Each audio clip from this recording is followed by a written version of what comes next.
Heat wave के पीछे reason क्या है, कारण क्या है, ये भी हमें जानना जरूरी है। हीट वेव के पीछे जो कारण है उसके लिए रेस्पॉन्सिबल हम सब होते हैं, आप है, मैं हूं, है ना, अपने गांव वाले, सभी लोग, कोई एक व्यक्ति इसके पीछे उतरता ही नहीं। डेवलपमेंट हुआ, पॉपुलेशन बढ़ी, तो नेचुरल रूप से हमने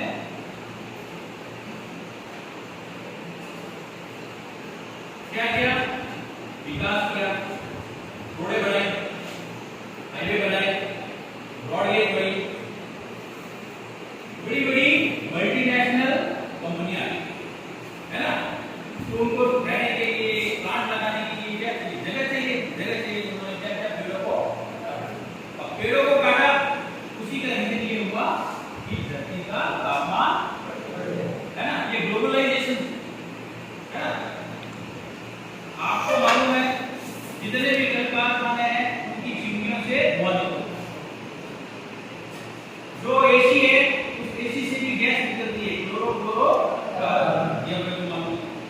ठीक है। जितने भी व्हीकल्स है उनसे भी धुआं निकलता है, उसमें भी sulphur dioxide, carbon monoxide, carbon dioxide, ये सारी विषैले गैसें होती है। क्योंकि ये हल्की होती है तो कहाँ जाती है, ऊपर जाती है। ऊपर अपने को मालूम ही है अपनी जो अर्थ है, पृथ्वी के अंदर लेयर है ना, तो लेयर के अंदर जो थर्ड लेवल में जो लेयर है ओजोन की है ना, ये अपन ने पहले पढ़ रखा है, 5 लेयर जो अपनी है उसको थर्ड नंबर पे आती है ओजोन की लेयर। ये जब गैसें ऊपर जाती है तो वहां जाकर के उन्होंने जो ओजोन का कंसंट्रेशन है, ओजोन जो गैस ज्यादा मात्रा में थी उसको क्या कर दिया है, कम कर दिया। कम करने के कारण ओजोन का काम क्या था, सूरज से आने वाले अल्ट्रावायलेट रेडिएशंस को रोकना और जो हीट है उस रेस की उसको कम करना और उसके बाद उसको धरती पर भेजना, है ना। ये तो जैसे ये गैसें चली गई तो ओजोन कम हो गई, ओजोन कम होने से क्या हो गई, अल्ट्रावायलेट रेडिएशंस जो है वो सीधी की सीधी पृथ्वी पे आ गई, क्योंकि पृथ्वी के अंदर जो है